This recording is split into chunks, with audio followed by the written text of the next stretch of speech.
Jumpa kembali kita di mana lagi kalau bukan di Bernama TV menerusi saluran 502 pagi ni kembali kami berdua digandingkan bersama saya Cedi dan juga Ashraf. Judul lepas raya ni bukan main lagi kan. Rapat selalu saja kena.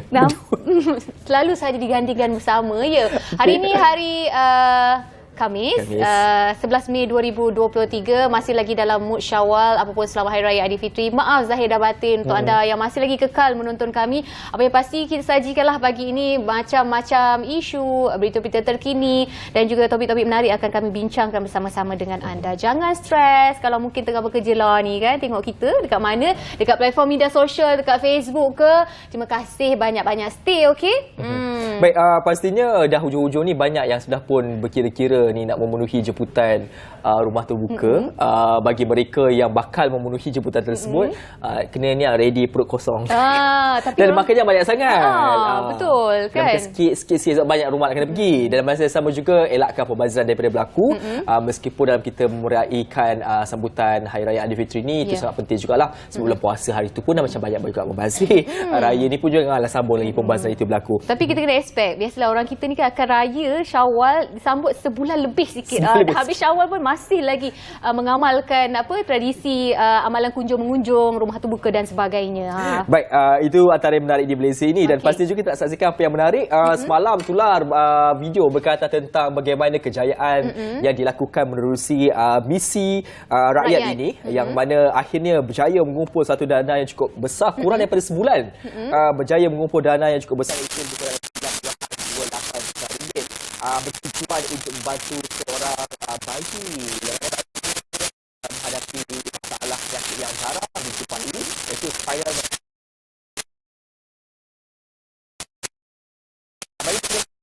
Muhammad Neil. Betul lah saya sebut ni? Betul. Okey. Bayi ini difahamkan ini satu penyakit yang jarang ditemui dan berlaku, yang boleh menjejaskan kepada fungsi otot, dan kos untuk mengubatinya sangat mahal, sangat tinggi. Sebab itu memerlukan lebih kurang dalam 9 juta ringgit sebenarnya untuk memulihkan masalah penyakit adik ini. Dan menerusi daripada individu yang menjadi tulang belakangnya. Saya lihat video, saya bila tengok video tu pun sangat sebablah kerana kemuliaan hati oleh rakyat Malaysia ini yang sudi berkongsi rezeki untuk membantu adik kita yang untuk menyelesaikan masalah adik kita ini. Dan pastinya saya juga mengikuti perkembangan dari semasa ke semasa, yang pastinya kita rasa gembira juga sebab dalam masa kurang sebulan jumlah 9 juta lebih itu berjaya dikumpul. Sebenarnya rakyat Malaysia ni berhati mulia kan. Apapun kita harapkan dengan sumbangan ini, adik ini dapatlah orang kata kembali dengan kesihatan yang baik setelah menerima orang kata jab ataupun suntikan yang berjumlah 9 juta ringgit. Hanya pada satu suntikan sahaja mungkin boleh menghentikan proses kemerosotan penyakit ataupun kemerosotan fungsi otot yang dialami oleh adik tersebut. Kita ucapkan tahniah dan terima kasih banyak-banyak kepada seluruh rakyat Malaysia yang menyumbangkan dalam satu misi rakyat ini. Moga sama-sama kita melakukan perkara yang sama, kerana perkara yang baik itu insya-Allah akan diberikan ganjaran yang lebih baik juga. Baik, seterusnya kerajaan negeri tidak ambil tanah sewenang-wenang. Datuk Sri Wan Rosdi Wan Ismail menegas kerajaan negeri untuk tidak akan mengambil tanah sewenang-wenangnya tanpa berjumpa pemilik tanah termasuk dalam pelaksanaan projek rel Pantai Timur ECRL di negeri itu. Dan yalah, kita pun fikir logik lah, takkanlah sewenang-wenangnya nak menceroboh ataupun nak ambil tanpa memberitahu tuan tanah juga. Kan? Setiap perkara ada proses, ada tata cara. Saya tiada maklumat lengkap buat masa ini, tetapi saya akan jawab pada sesi penggulungan nanti. Tidak mungkin kerajaan dapat mengambil tanah tanpa berjumpa dengan pemiliknya. Mungkin ada salah faham di situ ataupun salah komunikasi. Dan kita harapkan juga agar ianya dapat meredakan keadaan kalau ada sebarang pertikaian yang berlaku, kerana setiap urusan itu pasti ada solusi yang akan dilakukan. Selain daripada itu juga, ini berlaku di Pantai Tok Bali, yang mana tular sebelum ini yang bersebaran minyak banyak di kawasan Pantai Tok Bali. Ini jawapan daripada Pengerusi Jawatankuasa Kerajaan Tempatan Perumahan dan Kesihatan Kelantan, Datuk Dr. Izani Husin, memaklumkan bahawasanya kawasan tersebut bukan di bawah seliaan Majlis Daerah ataupun Majlis Daerah Pasir Putih. Jadi dimaklumkan bahawasanya kalau di bawah seliaan perseliaan mereka ini ianya berada dalam keadaan bersih dan terjaga. Walau bagaimanapun pihaknya mengambil maklum dan telah pun mengarahkan pihak bertanggungjawab untuk membersihkan kawasan tersebut, dan kita harapkan jugalah agar ni salah satu sikap yang barangkali perlu dipupuk daripada sebenarnya dah diajar dulu lagi lah, untuk tidak membuang sampah di merata-rata, khususnya di kawasan-kawasan awam, kerana kawasan Pantai Tok Bali diketahui merupakan kawasan peranginan yang mana sentiasa kita ni kadang-kadang nak lepak-lepak santai bersama keluarga dan juga pelancong. Jadi dia macam common sense kan. Ada sampah, tak ada tong sampah di situ, bawa balik, simpan dalam poket, bawa balik rumah, nampak tong sampah baru buang. Betul. Walaupun ianya milik persendirian, tapi kita kena ambil cakna jugalah kan. Betul lah, macam Dini katakan, memang situasi ataupun sikap kita sendiri perlu dipupuk dari kecil. Kalau boleh jangan buang sampah merata-rata, walaupun kawasan persendirian, nak ke rumah kita bersepah kan. Kalau kawasan persendirian pun takkan kita nak buang sampah merata-rata, betul tak? Itu adalah sikap yang perlu untuk kita ubah, dan kita harapkan agar sikap ini akan menjadi nilai murni yang perlu dinilai tambah dalam setiap kalangan rakyat Malaysia. Baik, itu antara yang menarik, dan banyak lagi sebenarnya boleh dibaca menerusi portal bernama.com. Selepas ini kita nak bersama dengan rakan tugas dari Bilik Berita. Namun sebelum itu, seperti biasa, cuaca untuk hari ini.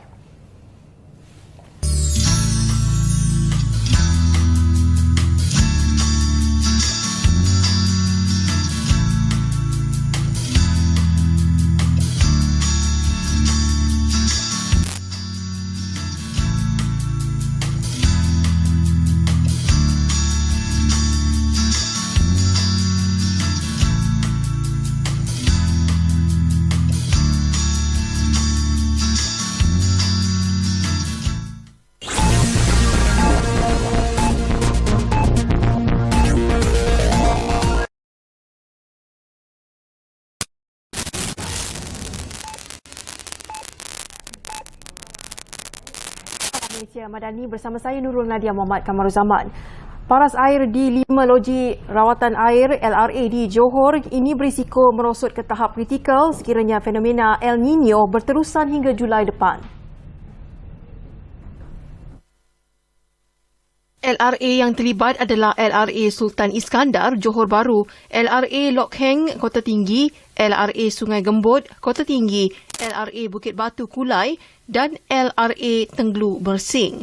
Pengerusi Jawatankuasa Kerja Raya, Pengangkutan dan Infrastruktur Johor, Muhammad Fazli Muhammad Saleh berkata, pihaknya sentiasa memantau keadaan semasa kesemua LRA tersebut yang dianggarkan boleh menjejaskan 1 juta pengguna. Namun kerajaan negeri telah mempunyai langkah mitigasi bagi mencari jalan penyelesaian, bersedia meletakkan beberapa pam serta projek pemindahan air mentah.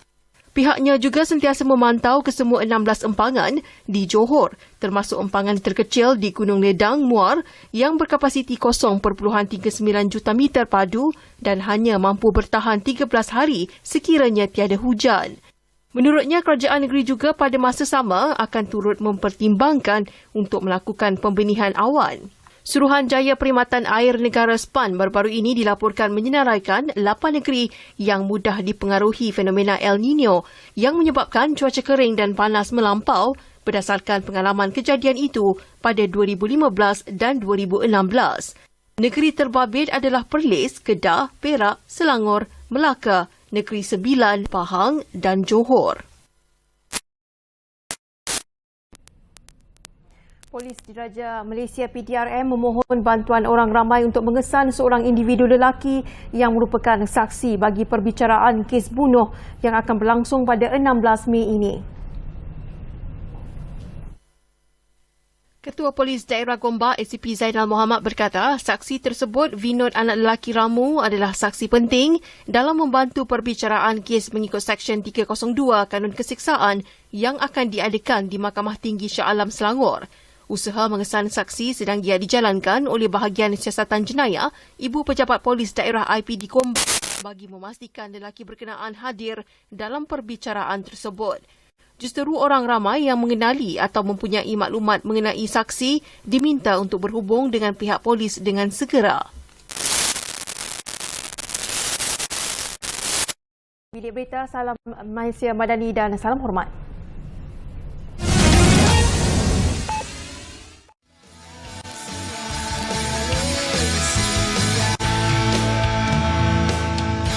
Baik, kita nak bercakap hari ini tentang satu topik yang saya kira cukup menarik apabila kita bercakap soal isu sekarang ini, isu air empangan.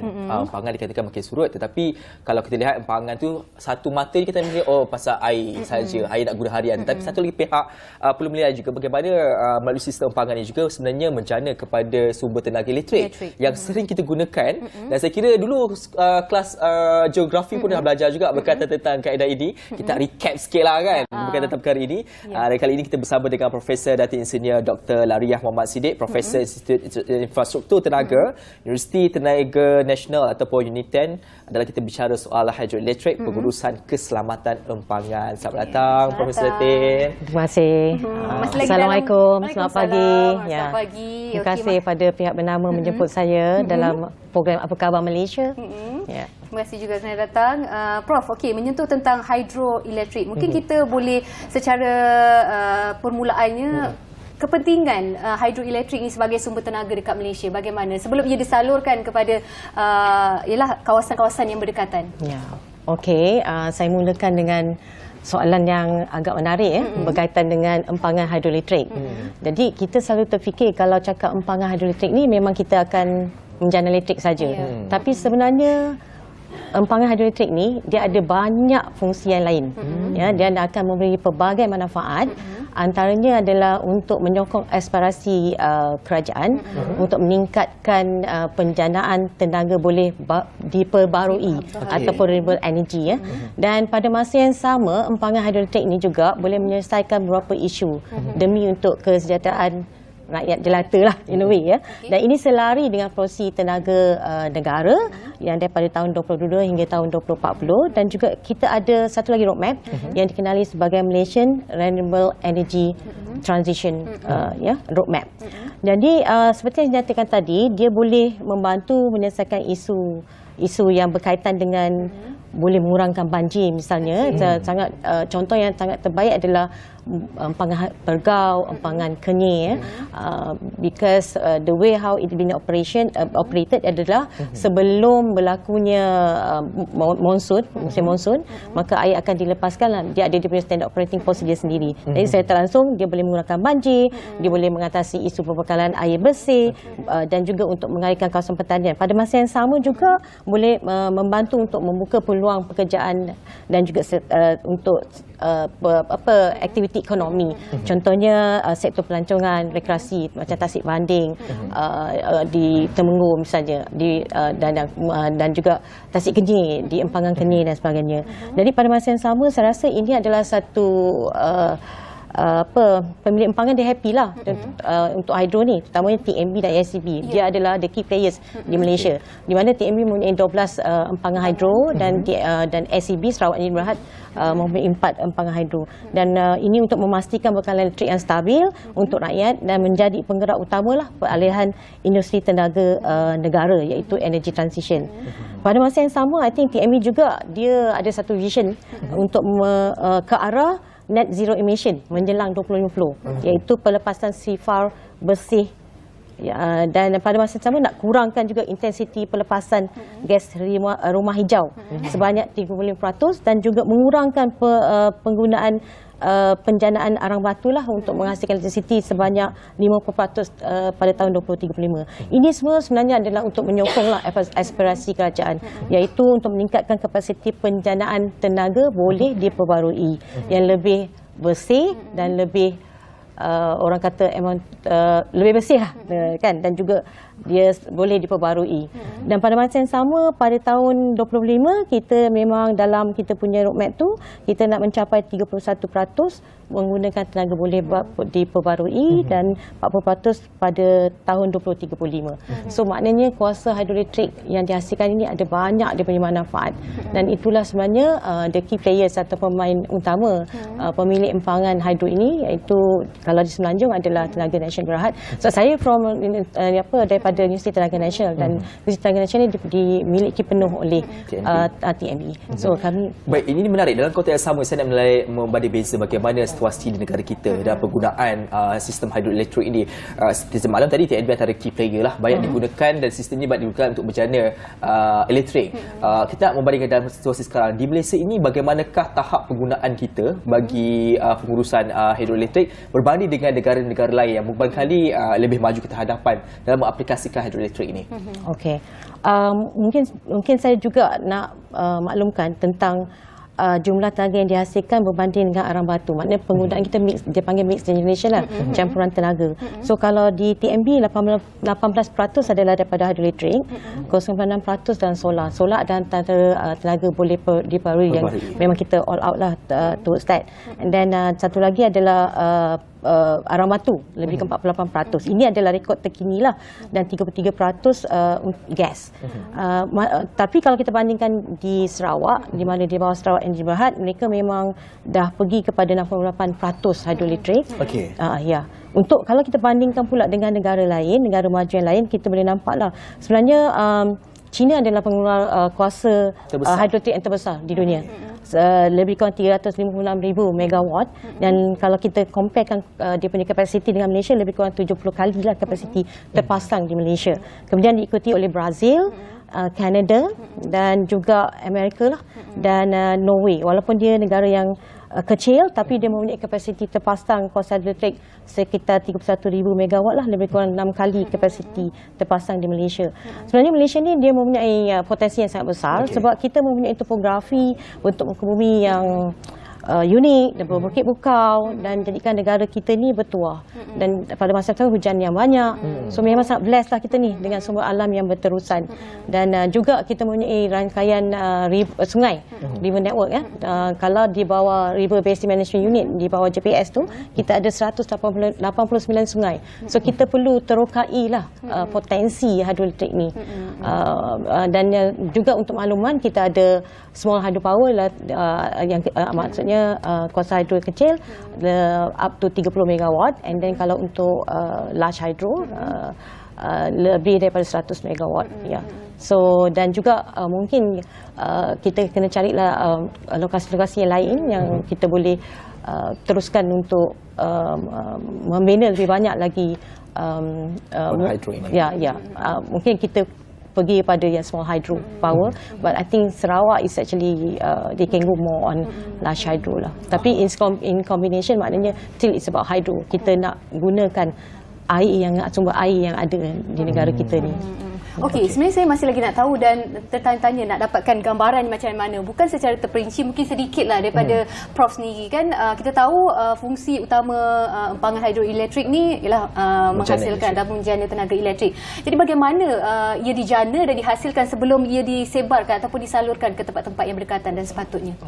So sebenarnya dia menggunakan konsep di mana air yang bergerak. Bila air bergerak dan air, maksudnya macam kita kan kita takung air, dan contoh kalau I'm talking about large hydro, dia ada large hydro, dia ada small hydro, dia ada run off. Tapi kalau macam empangan, kita ada empangan, air takung, kemudian kita ada different head, air keluar melalui penstop, macam saluran, dan dia akan lalu melalui turbine, dan turbine akan menggerakkan electricity, menggerakkan dan generate electricity lah daripada situ. Jadi daripada kinetic kepada electricity. So sometimes they call it from water to wire. Dan daripada situ akan pergi pada kita punya transmission line, and finally baru distribute lah. Itu adalah proses. Sebab tu dalam TNB dia ada generation, transmission and distribution. Saya pernah nampak, yang menarik, saya pernah nampak bagaimana ia dihasilkan empangan hidroelektrik secara kecil di tak salah saya di Larut, Perak ada menggunakan, dan kebaikannya ianya disebarkan di kawasan-kawasan kampung untuk mendapatkan elektrisiti ini. Konsep ini satu konsep yang menarik, dan kita juga sedang menuju ke arah mencapai angka 40 dan juga 31 tadi patus menjelang tahun-tahun telah pun disasarkan. Dan dengan potensi yang kita ada, taburan, hujan, empangan yang banyak, kawasan sungai banyak di Malaysia ini, bagaimana kita mahu memastikan supaya hasrat kita mencapai ke arah itu akan boleh tercapai? Okey, macam mana kita macam mana boleh tercapai. Sebab kita memang dah ada yang saya cakap tadi roadmap tu. So memang dah ada perincian kat situ. Antara yang dinyatakan kat situ adalah tentang hydro. So memang adalah dia punya action plan dan sebagainya yang perlu diikutilah. Dan memang kita punya target lah mencari lokasi yang lebih banyak, potensi kawasan-kawasan macam saya katalah 189 kan. So we have a lot of rivers sebenarnya, and then at the same time kita kena pastikan jugalah kalau milih hydro tu mungkin dia kena dekat dengan the grid lah kalau off grid, ataupun kawasan rural pun boleh digunakan. Dan juga yang paling penting adalah dia maknanya kapasiti air tu memang mencukupi, sebab kita memang ada bila kita nak tentukan lokasi tu kita kena buat hydrological analysis dan sebagainya lah. Kita kena check dia punya flow erosion curve, adalah analisis yang kita kena buat untuk memastikan memang cukup air kat situ, dan lokasi itu adalah strategik. Okey, kita nak sentuh tentang keselamatan empangan itu sendiri. Ya. Okey, kita tahu empangan ni dia mempunyai pelbagai fungsi dan juga faedah kepada masyarakat untuk menjana ekonomi melalui aktiviti-aktiviti aquaculture dekat tasik, dekat kolam. Dan walau bagaimanapun melihat kepada aspek keselamatan empangan, bagaimanakah pemilik empangan dan juga pihak bertanggungjawab melibatkan diri dengan komuniti itu sendiri, komuniti tempatan khususnya, juga pihak berkepentingan untuk meningkatkan kesedaran tentang isu keselamatan empangan dan juga menggalakkan penyertaan komuniti dalam memastikan keselamatan empangan itu sendiri. Okey, saya melihat begini. Bila kita cakap keselamatan empangan, dia sangat berkait dengan kelestarian empangan. So kalau kita nak pastikan empangan kita ni adalah sustainable, lestari, maka kita kena pastikan bahawa struktur integriti empangan dan juga yang struktur lain yang berkaitan adalah selamat. Kita lihat macam kereta lah, kita buat naik kereta kan. So kalau kita nak pastikan less risiko risiko yang kurang dan selamat untuk naik kereta tu, kita kena buat maintenance dan sebagainya. So begitu jugalah dengan empangan. Sebab empangan ni adalah infrastruktur yang kritikal. So untuk itu di Malaysia ni sebenarnya untuk memastikan dia adalah lestari, satu lagi kita memang salah satu daripada tanggungjawab pemilik empangan ni adalah itu adalah satu tanggungjawab yang ultimate. It's the ultimate responsibility to make sure their dam is safe. Maknanya empangan tu kena selamat. Dan pada masa yang sama juga dia melibatkan image dan reputasi pemilik empangan tu sendiri. Dia berkait dengan kita punya soalan you tadi nanti. So sebab jika berlakunya any incident atau kegagalan empangan yang menyebabkan kematian kat bawah tu, pihak pemilik empangan perlu bertanggungjawab. Walaupun kita tak ada lagi akta, tapi kita sudah ada guideline, iaitu Malaysian Dam Safety Management Guideline yang diterbitkan oleh Jabatan Pengairan dan Saliran, dulu di bawah KASA, now kementerian barulah, Kementerian Sumber Asli, Alam Sekitar dan Tenaga, Sumber Asli, Alam Sekitar dan Perubahan Iklim, NERAC dipanggil kan. Jadi kalau saya boleh bagi contoh, contohnya tailing dam yang berlaku di Brazil dulu, bila menyebabkan kegagalan empangan dan kematian, pemilik empangan telah didakwa dan masuk penjara. So itu yang saya nyatakan tadi, betapa pentingnya pihak pemilik empangan untuk bertanggungjawab. Tapi pada masa yang sama kita kena ada satu guideline yang membantu mereka untuk pemilik dan operator empangan ni untuk mereka mengurus empangan dengan sistematik, teratur dan juga secara berterusan. Sama ada dari segi dalam MyDam tu dia ada 11 komponen lah, Malaysian Dam Safety Management Guideline. So daripada complete life cycle, daripada dia punya perancangan, reka bentuk, pembinaan, kemudian dari segi operasi, maintenance, pemantauan, dan juga pengurusan dari segi dia panggil emergency management planning lah, maknanya plan pengurusan tindakan kecemasan lah contohnya, dan juga sehingga kalau kata tidak berfungsi pun kita ada guideline. So maknanya pemilik empangan ni kalau ikut akta itu adalah tanggungjawab mereka. Okey, dan salah satu juga bagaimana mereka untuk memastikan bahawa empangan itu juga adalah selamat dan juga lestari, dia kena melibatkan komuniti, sebab komuniti kat bawah tu yang akan terkena dia punya impak. Dan cuba bayangkan kan, kalau berlakunya insiden atau kegagalan empangan, impak dia sangat-sangat besar. Okay? So satu lagi ialah yang paling penting juga saya nak highlight di sini, I think TNB dan SEB ni dia ada pemilik empangan yang besar di Malaysia memang dia orang yang paling utama, dan mereka memang sangat bertanggungjawab. Dan melalui MYCO, sebab saya terlibat dengan Malaysian National Committee on Large Dam, mereka memang mempunyai program dipanggil Dam Safety Management Program yang menepati atau mengikut dalam MyDam tadi yang guideline yang ada dekat Malaysia ni, pada masa yang sama standard ataupun orang kata setaraf dengan yang juga being practice di luar negara. Sebab our MyDam ni pun sebenarnya adalah memang kita benchmarkkan dengan practice di luar negara. Jadi pada masa yang sama, saya nak bagi contoh lah, the commitment ni, TNB Power Generation Berhad ni dia memang mempunyai satu polisi khas yang dinamakan TNB Genco Dam Safety Policy, yang menggariskan komitmen Genco dalam memastikan keselamatan pangan dan pangannya juga ada lestari. Sebab dia nak pastikan continuity in their business. Tapi kalau pangan tak selamat dan berlaku insiden dan pecah dan sebagainya, you're not talking about business anymore. So dia sangat berkait. Sebab tu saya kata kelestarian sangat berkait dengan keselamatan pangan. Dan pada masa yang sama juga, mereka mempunyai program yang saya rasa terkini lah, yang kita mengurangkan risiko dengan mempraktikkan dipanggil risk informed decision making, dan juga teknik ni akan membantulah for the decision maker to make decision. Yang berkait dengan tadi community. So dengan community ni memang salah satu aktiviti yang besar yang telah dijalankan adalah dipanggil Integrated Community Based Disaster Management. Pihak TNB memang ada, dan I think pihak SDB juga. Sebab dia punya dam ni besar. Contohnya kalau Temenggur 155 meter dengan 36 bilion meter cube. Kalau berlaku apa-apa, memang bayang imagine sampai Kuala Terengganu tu akan. So akan tenggelam. Akan kena. Sebab kita Malaysia ni memang kewajipan pemilik pangan ni memang kena menyediakan flood hazard map. Betul.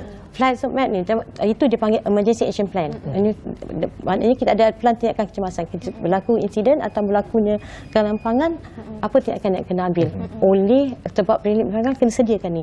Untuk menyediakan tu dia kena keluarkan flood hazard map tu. Nak kena tahu, dan flood hazard map tu dia adalah teknik dia, pemodelan yang kita kena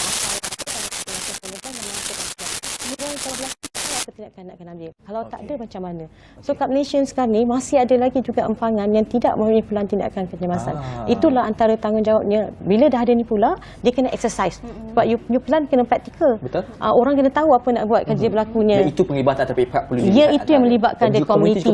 Ya, community terlibat sama, dan mereka ada program yang pelbagai lah untuk itu. Ya. Baik, itu antara perkongsian cukup menarik. Saya kira boleh panjang lebar lagi nak bercakap tentang ini, kerana ia melibatkan tentang community juga dalam masa yang sama. Dan salah satu kaedah yang saya kira cukup baik dalam memastikan supaya tenaga boleh guna itu dapat digunakan dan dipraktikkan di Malaysia ini. Satu perkongsian cukup baik. Terima kasih diucapkan kepada Profesor Datin Senior Dr. Lariah Muhammad Siddiq, Profesor Institut Infrastruktur Tenaga Universiti Tenaga Nasional Uniten, dalam bicara soal hydroelektrik, pengurusan keselamatan pangan. Satu topik yang cukup menarik. Banyak yang kita mungkin perlu bawa lagi sekali lagi, sebab saya tertarik bila bagaimana peranan yang diambil dalam konteks ini. Tapi kita nak berteriak seketika. Selepas ini banyak lagi perkembangan menarik kami akan kongsikan bersama dengan anda. Ya, jangan ke mana-mana.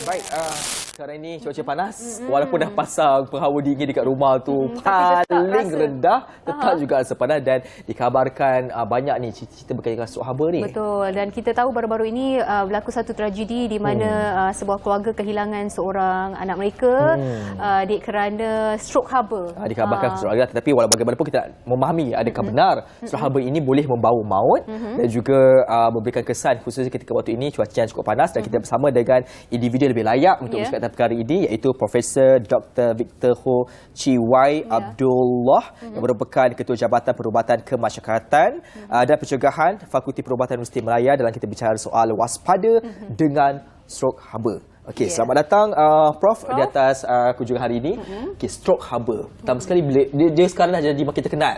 Perkataan stroke haba apabila cuaca dikatakan ada El Nino dan maka cuaca panas dan sebagainya. Nak faham dulu tentang situasi stroke haba ni. Macam mana kita nak klasifikasikan ini adalah simptom ataupun keadaan stroke haba telah pun terkena dengan seseorang? Okey, stroke haba adalah tahap penyakit berkaitan dengan haba yang paling teruk. Ia adalah disebabkan oleh suhu badan meningkat dengan mendadak, lebih kurang boleh sampai ke 40 darjah Celsius. ia juga boleh disebabkan oleh pendedahan kepada cuaca yang panas dan juga kerana kita melakukan aktiviti-aktiviti di kawasan yang panas atau melakukan aktiviti berat yang berlebihan dan tidak mendapat cukup air supaya untuk menggantikan kita punya air dalam badan kita melakukan aktiviti. Kalau kita melakukan aktiviti berkait itu, kita akan ada risiko untuk mendapat stroke haba. Stroke haba adalah terdapat faktor-faktor lain yang boleh meningkatkan stroke haba, terutamanya di kalangan warga emas atau kanak-kanak atau mereka yang mempunyai penyakit-penyakit kronik seperti penyakit buah pinggan dan juga mereka yang mengalami situasi dehidrasi, dehydration atau mereka yang menggunakan dadah atau menggunakan alkohol atau mengambil ubatan yang tertentu. Risiko mereka adalah lebih tinggi daripada orang-orang biasa. Okey, sebenarnya saya pun macam tertanya-tanya juga, ialah bila kita kena panas kita akan rasa lesu, penat kan. Tapi macam mana kita nak bezakan sebenarnya itu adalah stroke haba dan sebenarnya itu bukan stroke haba tapi kelesuan haba. Okey, so apa bezanya di antara kelesuan haba, stroke haba dan kekejakan otot atau kekejakan haba? Jadi stroke haba, kelesuan haba atau kekejakan haba adalah 3 tahap penyakit berkaitan dengan haba. Jadi kekejakan otot atau kekejakan haba adalah tahap pertama, kelesuan haba adalah tahap kedua, dan stroke haba adalah tahap ketiga. Jadi kalau kita kenal macam mana kita betul dapat kekejangan otot atau bila kita kekejangan otot bermakna otot kita sudah rasa kejang dan sakit. Ini kerana kita melakukan aktiviti-aktiviti berlebihan seperti bersenam, bekerja tanpa ada acclimatization atau mendapatkan memastikan bahawa badan kita sudah acclimatize dengan keadaan seperti itu. Kalau lebih teruk dia akan jadi kelesuhan haba. Kelesuhan haba is called heat exhaustion. Di mana kita pun kehilangan air, kehilangan garam kerana aktiviti yang kita guna. Jadi kita akan rasa lesu kita lakukan itu. Dia punya tanda-tanda adalah lebih kurang sama dengan stroke haba tapi dia adalah lebih ringan. Macam sakit kepala, pening kepala, sakit otot, macam rasa dahaga. Itu benda-benda yang kita rasalah pada masa tempat kesusahan haba. Okey, alright. Bercakap tentang stroke haba ni, adakah stroke haba ini kesan dia hanya semata-mata akan terus kepada membawa maut ataupun akan ada mungkin tak membawa maut tetapi mempunyai kesan sistem kesan yang berpanjangan? So haba adalah satu kecemasan. Dan dia mesti dapat rawat perubatan dengan segera. Kita tak boleh cakap stroke haba itu kalau kita tak dapat rawatan perubatan dengan segera, ia boleh membawa maut. Itu adalah benda-benda penting yang kita mesti memastikan. Kerana stroke haba adalah tahap yang paling teruk dalam tahap penyakit yang kita cakap berkaitan dengan haba. Jadi itu adalah penting kita untuk mesti tahulah dia akan membawa maut jika kita tidak dapat rawatan dengan segera. Jadi untuk mendapat rawatan, kalau kita ada simptom-simptom macam kelesuan haba atau stroke haba, kita terus benda yang pertama yang kita mesti dapatkan adalah dapatkan telefon untuk kecemasan untuk datang macam ambulans supaya dia datang terus. Tapi pada masa kita menunggu mereka datang, kita mesti ambil pesakit itu ke tempat yang redup atau tempat yang sejuk atau kalau boleh ada aircon boleh. Selepas itu kita longgarkan baju dia atau keluarkan baju dia yang tidak pakai macam orang pakai coat ke apa ni, keluarkan semua baju-baju yang tidak perlu atau longgarkan baju yang ada. Alright. Lepas itu kita sejukkan badan mereka dengan air atau ada kipas supaya mereka, badan mereka rasa sejuk. Kalau ada pack ice lebih bagus. Untuk kalau pack ice, dan kita mesti pada masa yang sama kita mesti pastikan bahawa dia punya vital sign adalah stabil. Macam pernafasan, kesedaran dan adalah berkesan. Okey, kita nak tahu juga Prof, adakah stroke haba ini dia akan terjadi ataupun berlaku apabila cuaca ni panas berterusan saja ataupun mungkin mereka yang mungkin terdedah ataupun kerja-kerjanya kepada sesuatu yang panas, bukan saja cahaya matahari. Macam buruh yang memang bekerja seharian di bawah matahari. Kalau buruh tidak akan berlaku dengan ketara macam orang yang tidak ada acclimatise dengan kawasan itulah. Tapi yang penting is dia bukan saja berlaku pada masa kepanasan berterusan. Dia boleh membantu dalam keadaan macam kepanasan, tapi kalau kita melakukan aktiviti yang berlebihan dan tidak mendapat air yang mencukupi, itu adalah pada masanya kita akan berasa atau shock haba akan berlaku. Sebab itu kalau kita tak biasanya bekerja atau tak biasanya bersenam atau tak biasanya bermain dalam kawasan yang berhaba, berpadasan, kita mesti ada untuk mendapat aklimatasi supaya kita boleh menjaga diri badan sendiri.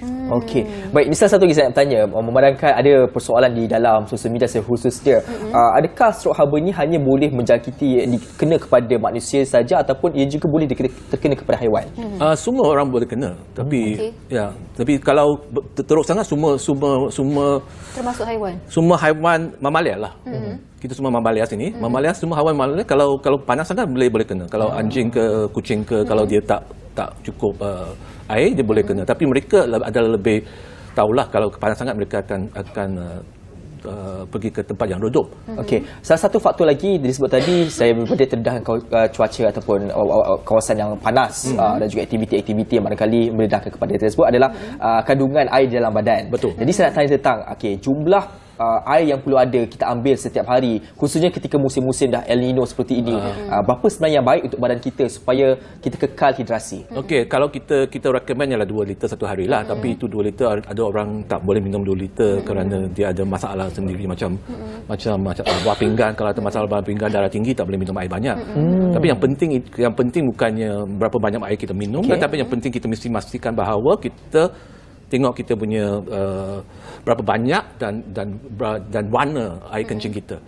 Kalau kita air kencing kita adalah cerah atau jernih dan dia adalah banyak, bermakna kita tak ada masalah. Kalau dia jadi kuning muda dan jadi kurang sikit, dia adalah masalah sikit, bermakna kita adakah dehidrasi yang rendah dan kita mesti minum air terus. Kalau dia jadi lebih gelap dan lebih kurang, dia Lagi kena minum banyak lagi minum air. Tapi yang penting kalau dia sudah kurang sampai dia kuning gelap dan berbau.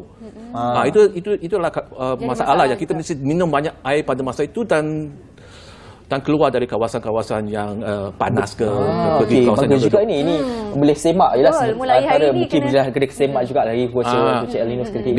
Biasanya kalau bulan puasa, selepas puasa kita buka puasa, kita punya air kencing mestilah lebih gelap, betul tak? Kerana kita satu hari tak minum air. Jadi kena minum air lah secukupnya. Kalau minum air secukupnya, kalau satu hari tak pergi tandas, bermakna kita tak cukup air lah minum. Yang kita minum cukup air dalam masa ini pada masa El Nino sekarang atau cuaca yang panas sekarang. Berterusan. Okey, kita ada sedikit masa lagi ni, Prof. Mungkin tips ataupun sedikit pesanan daripada doktor sendiri kepada mereka sekarang. Kita tahu cuaca memang tak menentu, panas berterusan berpanjangan. Langkah-langkah yang boleh kita ambil untuk kita mengelakkan berlakunya ataupun terjadinya stroke haba pada diri. Okey, yang pertama kali ialah saya sudah bincangkan tadi. Air kencing itu adalah tanda-tanda yang boleh kita gunakan. Yang kedua ialah kita mesti pakai pakaian sesuai. Macam hari ini kalau sepatutnya pakai kot, tapi tak boleh pakai kot kerana panas sangat sini.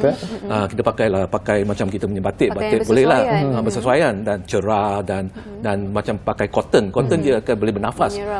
Tapi ada pun banyak pakaian sukan yang boleh bernafas. Okey, so fabric yang boleh bernafas kita mesti gunakan.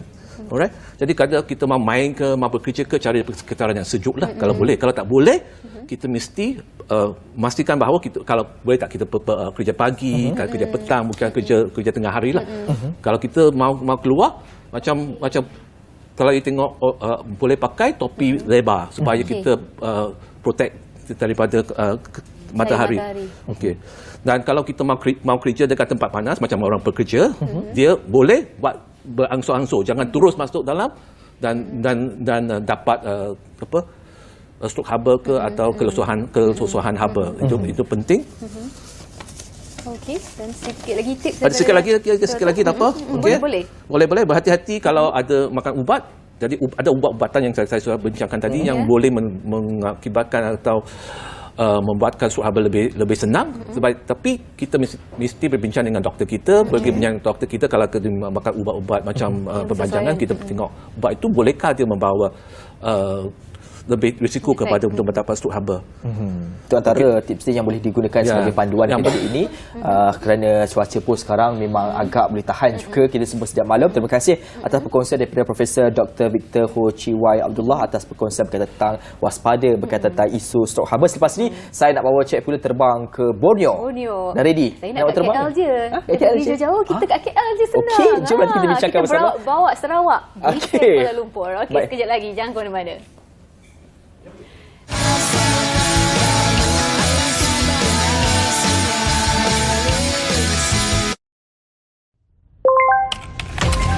Dalam kita membangunkan aplikasi yang memberi kesejahteraan kepada negara, ada yang menyalahgunakannya.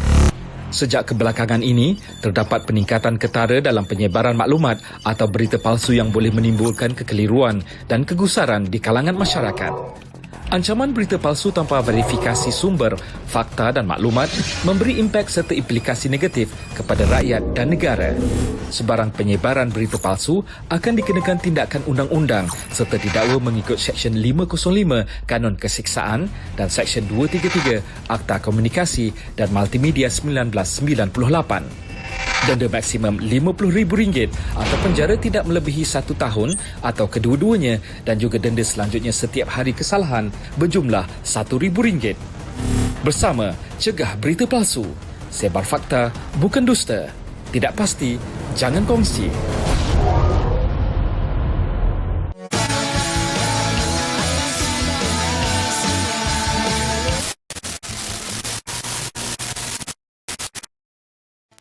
Okey, jumpa kembali di Apa Khabar Malaysia. Apa yang awak kata nak bawa saya pergi Sarawak tu? Kuala- Saya nak duduk KL je. KL boleh dapat dah?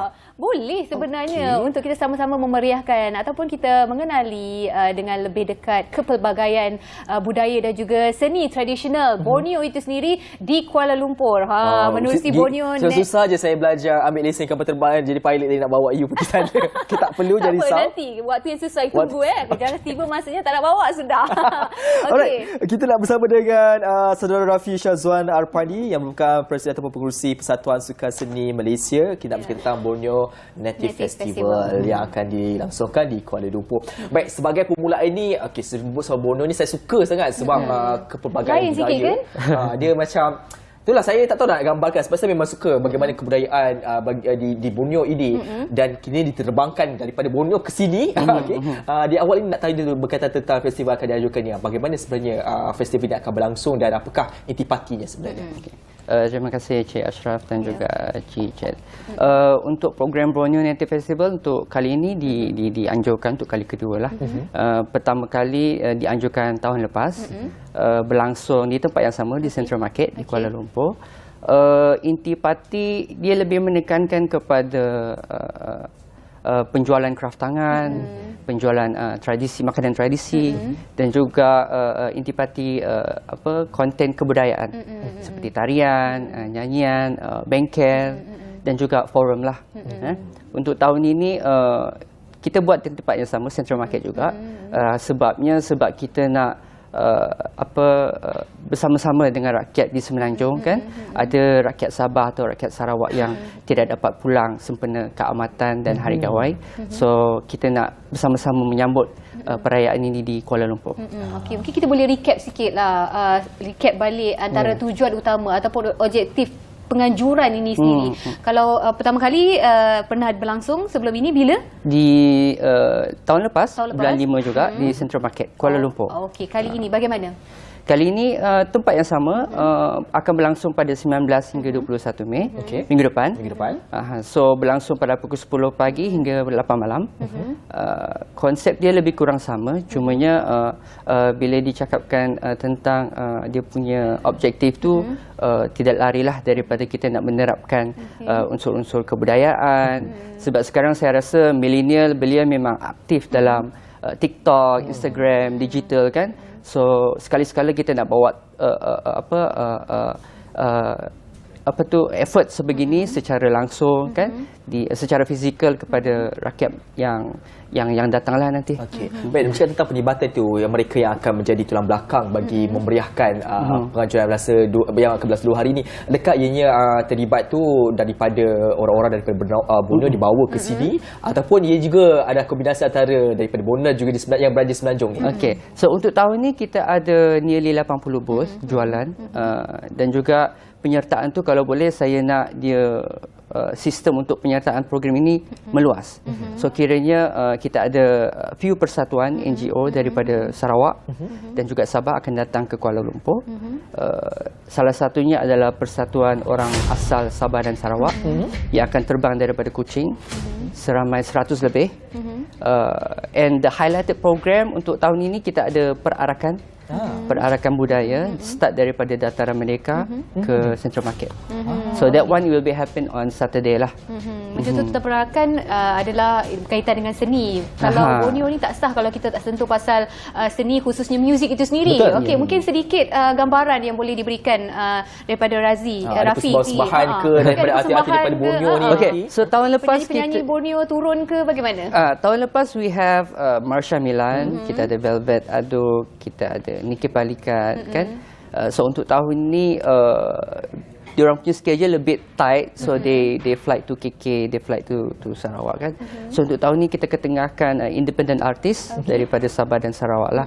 So bagi saya amat penting untuk bagi peluang to all the penggiat seni, tak kisah daripada teater ke penggiat seni muzik, persembahan kan, dan juga penggiat craft. So we want the new faces untuk tahun ini.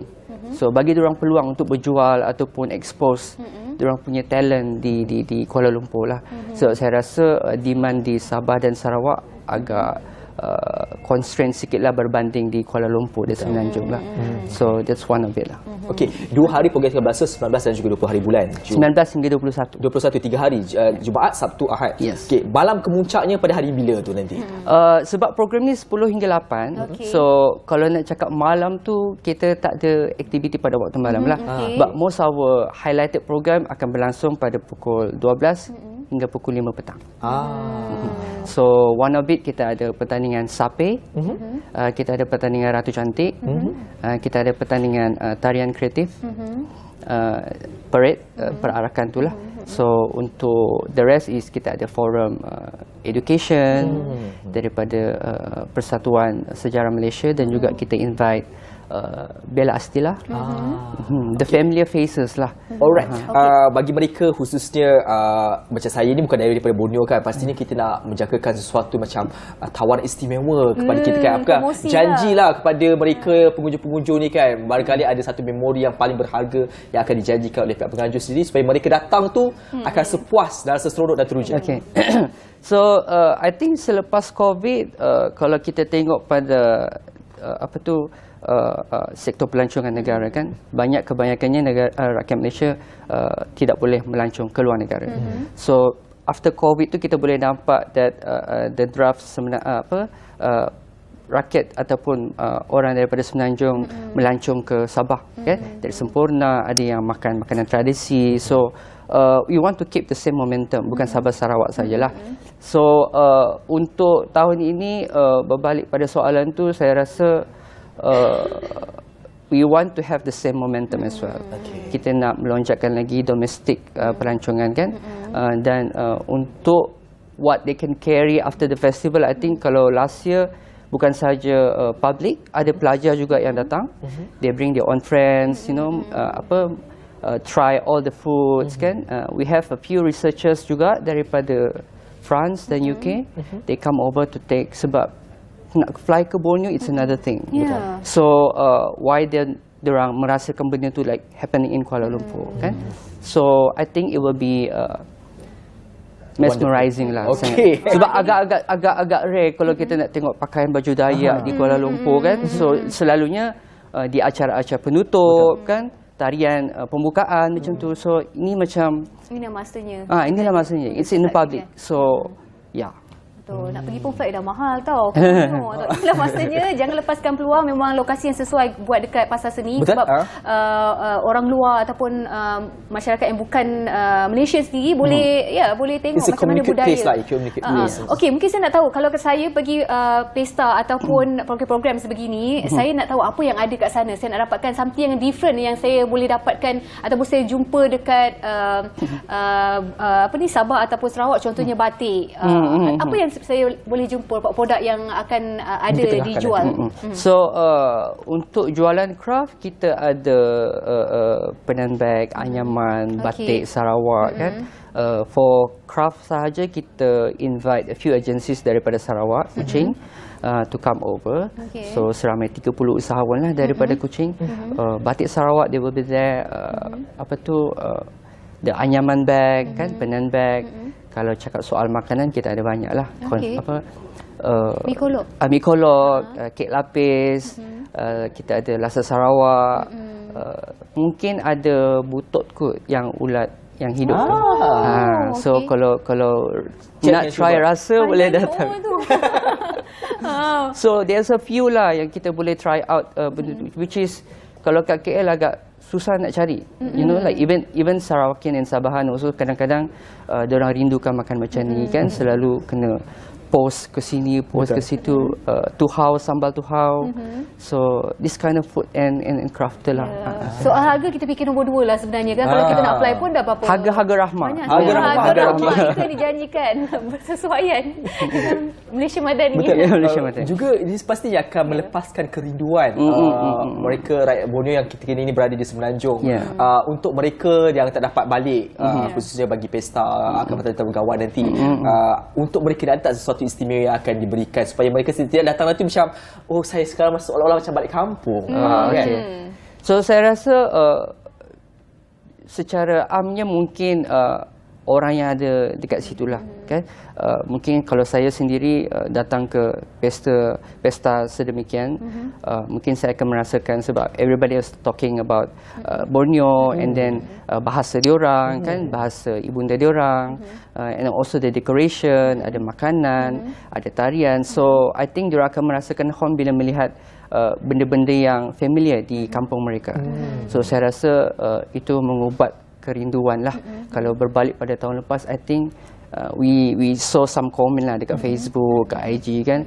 Tak dapat balik tahun ni, saya mau datang sini bulan 5. So it's a good thing lah juga sebab ada kekangan kerja tak dapat balik. So menantikan keterujaan sebenarnya kan, ialah ubat rindu tak dapat balik kampung. Kadang-kadang sebab faktor bekerja juga tak dapat cuti. Tiket pun kadang-kadang mahal juga. Betul. So itu logistik wise sangat-sangat menyukarkan. Baik, penglibatan dari segi pameran maupun jualan, adakah sepenuhnya daripada mereka dari Borneo dan bagaimana untuk menyertai? Adakah dah ditutup penyertaannya ataupun masih lagi dibuka? Mesti ada peluang untuk mereka berniaga. So untuk gerai semua kita campur lah. Ada Sabah dan Sarawak, ada yang resign yang stay di Kuala Lumpur kan. Untuk produk-produk lokal di Kuala Lumpur pun ada yang join juga. But kita ketengahkan local product and handmades lah. Booth masih ada lagi. Kalau penonton ataupun yang berminat untuk buka booth, boleh follow kita dekat Instagram bnf.kl. So boleh DM saja, kita akan reply lah. Okey, inilah masanya. Inilah masanya kan. Baik, sebagai penghujung ini ni nak wawarkan kepada orang ramai supaya sama-sama datang, bukan saja mereka daripada orang Borneo tetapi orang Semenanjung juga untuk merasakan sendiri suasana Borneo ni bagaimana. Mungkin ada pesanan kepada mereka untuk ramai-ramai sertai dan tanya jugalah adakah ada bayaran kemasukan yang dikenakan. Macam mana? So untuk penonton di luar sana boleh datang beramai-ramai minggu depan 19 hingga 21 Mei 10 hingga 8 malam lah. So I think pasal sini everybody dah tahu dia punya access transportation sangat mudah. Mana-mana mudah lah kan. Ada LRT, ada MRT, dan saya rasa kemasukan kita sebarang bayaran. Tak ada sebarang bayaran. Okey, datang membeli sahaja. Bawa duit untuk beli makanan dan juga anda. cenderung hati saja balik nanti. Sekali lagi mana? sekali lagi bila? 19 hingga 21 hari bulan. Minggu depan? Minggu depan Jumaat, Sabtu, Ahad di Pasar Seni. Datang beramai-ramai daripada jam 9 tadi sehingga 10 pagi hingga hingga 8 malam. Dan ini kedatangan ramai-ramai dan kita sarankan sangat-sangat datang guna pengangkutan awam. Betul. Train kan senang turun je dah jumpa Pasar Seni kan sampai. Okey, apa pun terima kasih banyak Rafi Syazwan Arfandi selaku Presiden ataupun pengerusi Persatuan Sukan Nikah Malaysia. InsyaAllah kita jumpa nanti Boleh. sampai Cik akan pakai pakaian tradisi Borneo. Saya nak beli batik. Saya suka batik Sarawak. Lepas ni hari kami akan balik ke Sarawak. Saya suka ada motif wakumbu tu. Kena dapatkan. Itu mahal tau.